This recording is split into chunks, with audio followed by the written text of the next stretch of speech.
a few months ago, my wife and I went on a gluten-free diet. And I learned really quick what a gluten-free diet is. It's where you take a bread-type product, something with flour in it, and you take out everything good about it. All the deliciousness, you take it out, and there you have your gluten-free diet. It didn't take me long at all to find out that I like a lot of gluten in my bread. Why is that? Why do I like gluten in my bread? Because I like the good stuff. Because I like the real deal. If you're going through a drive-through at a fast food restaurant, you know at a drive-through how, in a fast food restaurant, how they mix the water and the syrup together at the tap to make the soda, to make the pop. Do you know how they do that? And how sometimes that syrup starts running out. But the water keeps coming in just fine. And so what happens is you get a watered-down pop. And if you go through a drive-through and they give you something like that, and you're half a mile down the road and you taste it, what happens? You feel a little bit cheated, don't you? You feel a little bit angry. I paid for good soda. I wanted it. Why? Because we know the real deal. We know the good stuff when we taste it, and that's what we want. If you go to the store, like so many people did back a few years ago when Hostess announced they were going out of business, when then a few months later they were bought up and opened back up again. But in the meantime, everybody ran out and was buying a box of Twinkies. If you got home with your new box of Twinkies and you opened it up and you took a bite out of it, and you realized there's no cream filling. It's just the orange sponge cake. Wouldn't you feel kind of cheated? It makes you angry. I paid for the real deal. I paid for the good stuff.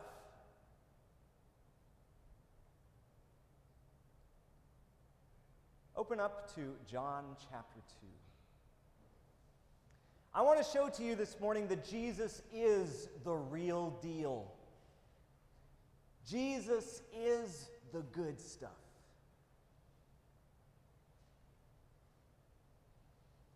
In John chapter 2, we have a wedding feast in Cana of Galilee, and Jesus is there. And notice what happens. Jesus is here at this wedding feast, and all of a sudden, they run out of wine. They run out of wine, and they need some more. And so, Jesus turns some water into wine. They have these big stone water jars. They fill them up with water. Jesus turns the water into wine, and they take it to the master of the feast, and he tastes it. And notice what he says in verse 10 of John chapter 2. He says, "You have saved the good wine until now." The Gospel of John is a book that is filled with symbolism. We see it again and again throughout the book. Jesus is the Good Shepherd. Jesus is the light of the world. Jesus is the living water. And here in John chapter 2, Jesus is the good wine. Jesus is the good stuff. Jesus is the real deal. Why is it then that we don't fill up our jars with the real deal, the good stuff? We know what we want when it comes to gluten bread and our soda pop and our box of Twinkies. Why don't we know what we want when it comes to our spiritual nourishment? Why is it that we don't want the real deal and the good stuff when it comes to spirituality, What are you filling your life with? Are you filling your life with the real deal, with the good stuff? I'd say, and this sermon just has one point, okay? Just one point. Quite often, we find we need to fill up our jars with the real deal and the good stuff because, here's the reason, sometimes our jars run empty. Think about that. Our jars, our spiritual lives, sometimes run out. And we find ourselves in a dark place, spiritually speaking, because we are not filling ourselves with the good wine, the real deal, the good stuff. Do you notice in chapter 2, read with me verses 1 and 2 again of John chapter 2. It says, on the third day, there was a wedding in Cana of Galilee, and the mother of Jesus was there, and both Jesus and his disciples were invited to the wedding. And then verse 3, when the wine ran out, the mother of Jesus said to him, they have no more wine. I would like to contend to you, she did not say that to Jesus in quite that way. She wouldn't have said, they have no more wine, Jesus. No. This would have been a disaster, okay? Back in the first century, to have a wedding feast where the wine runs out, unheard of. It's a disaster. Do you notice in this feast, who's in charge of the feast? It is the master of the feast, right? Some of your versions will say the head waiter. That's not a good translation. The word is the master of the feast. This is a person of prestige. This is a person of importance. This is a person of high rank in the community. When somebody threw a wedding back in the first century, they would invite someone within the community to be the master of the feast. And it would be a great honor to be selected as master of a feast. You would have to work your whole life to build up your reputation and standing in the community before you could be selected as the master of a feast. But if you did, it brought great honor to the family if you did it well. But then what happens when you don't do it so well, and when something goes a little bit wrong, and you find yourself running out of wine before the end of the ceremony? This would not have been a very good thing to have happen. It would have meant disgrace for the family of the master of the feast. And so as Mary is coming to Jesus, she's not saying, Jesus, they don't have any more wine. No. Jesus, they have no more wine. It would have been the end of the world. But do you know what we learn from Mary here in this passage? The wisdom of Mary, this powerful woman of God. I want you to recognize with me 2 points of wisdom that we learn from Mary in this passage when our jars run empty. Notice the first thing that she does in verse 3 and 4. She knows to whom she should run when the wine runs out. She knew where to go when the wine ran out. Straight to Jesus. Do we know who to run to when our jars run empty? That's a question we need to ask ourselves. Do we know who we should be running to when our jars run empty? Do we run to Jesus when our jars run empty? And they do run empty. Our jars do run empty, don't they? I'm sure that there are several of you here this morning with empty jars. You have gone through this week, this past week. You have struggled in your job. You have struggled in your relationships. You have felt the burden of family problems. You have been at work and you have been stressed out of your mind, and you don't know who to turn to. And it comes to a point in the week where you get so stressed, so busy, so caught up in life that you don't have time, energy, or even the willpower to sit down and open the Bible. I know what you're going through.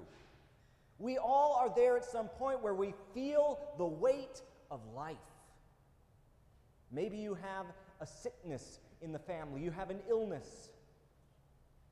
This past week, Katie and Gideon had a flu. And they got so bad, we had to take Gideon to the emergency room because he couldn't breathe. That is stressful. That is something that will let your jar run empty. We all are facing this struggle in our lives. Our jars are running out because we are burdened with life every day, and you all know what I'm talking about. You all feel it.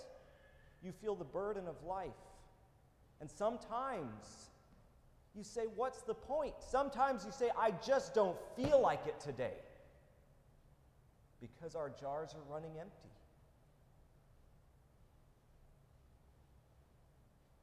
There are some wonderful examples of women in the Bible, but maybe none better than when we look to Mary, the mother of Jesus, and the wisdom that she can show us, more than many of the other men and prophets in the Bible. When we look to Mary, we can see the wisdom of a woman who knows where to run when her jar runs empty.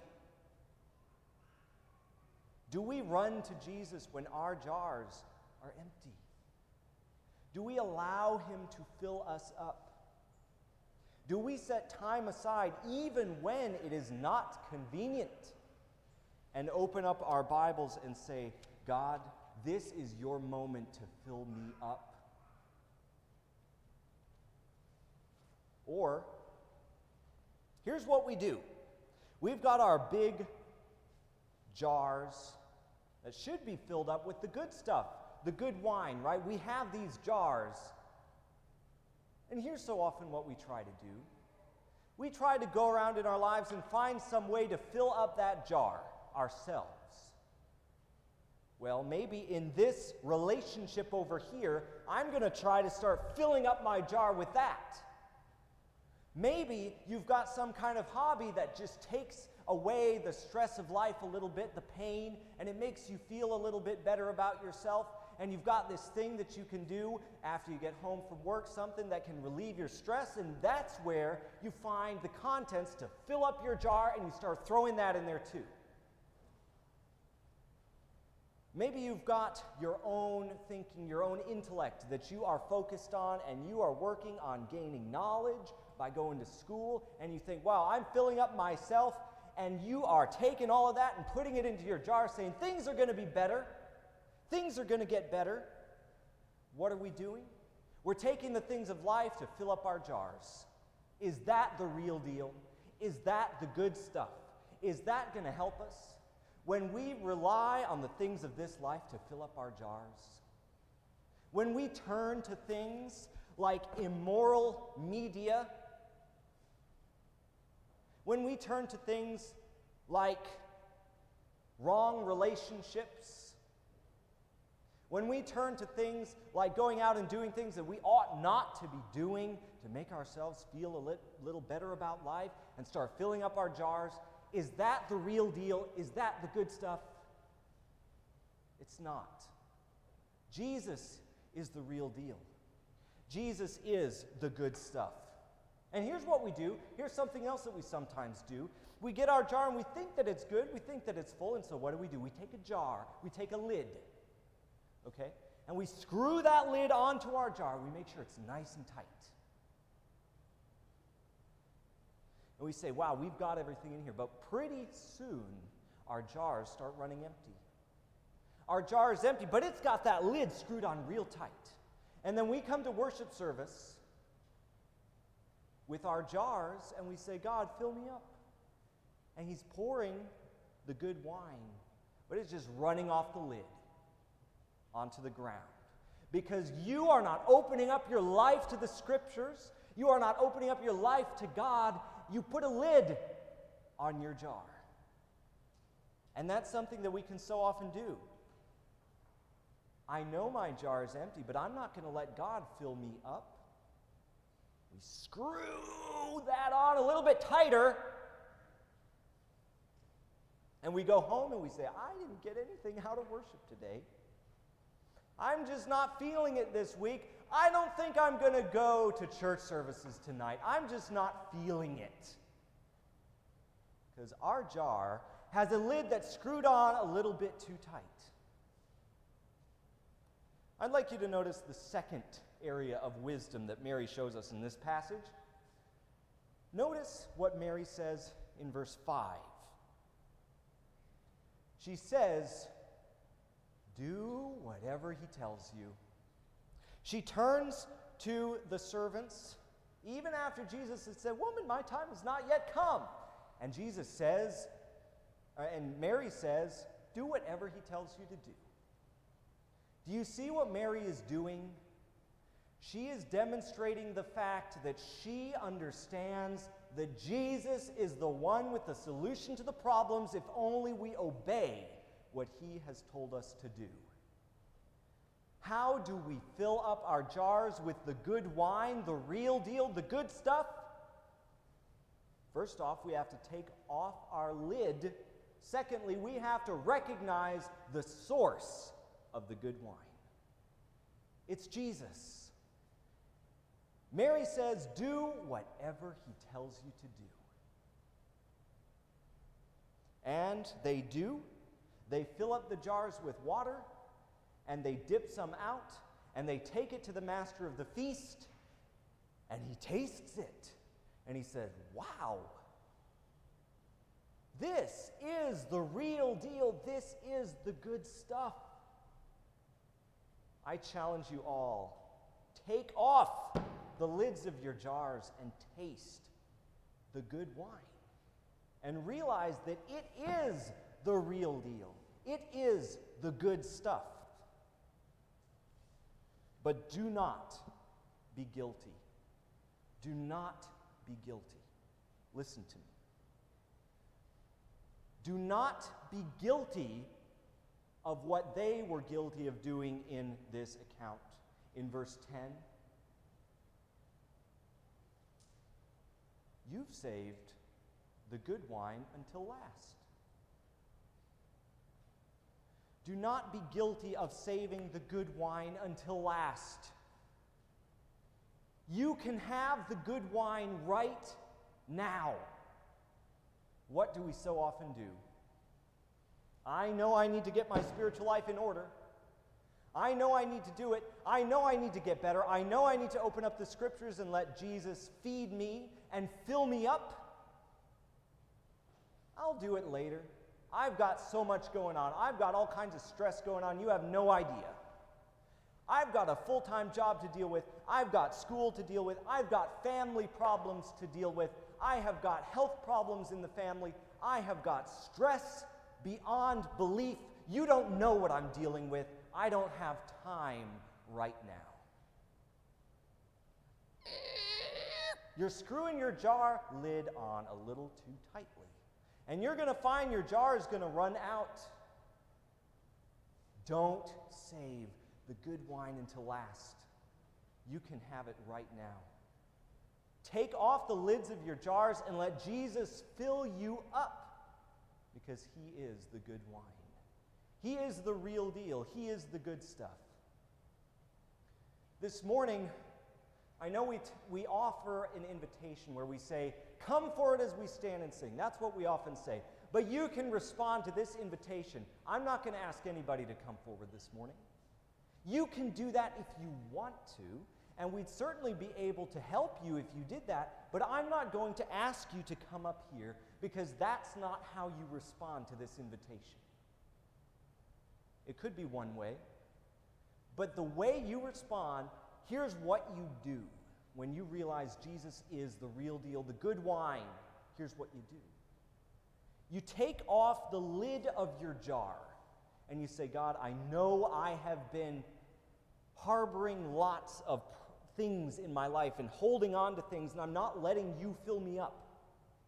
I know I've been stressed out, and I know that I have been burdened with life, and I've been tightening this jar lid. This morning, to respond to the invitation, take off that lid. Turn to Jesus and let Jesus fill you up. He is the good wine. He is the real deal. He is the good stuff. You don't want your bread without gluten. You don't want your pop without the tasteful syrup in it. You don't want your Twinkies without the good cream filling. Why do you want life without Jesus? Why do you want to live your life without allowing yourself to be filled up with the good wine, the real deal, the good stuff? This morning I invite you all to fill up your jars with the real deal, the good wine, the good stuff. You don't have to come forward if you don't want to, but if you do, we'd be happy to help you. You respond to the invitation by you in your heart saying, this week I'm going to study.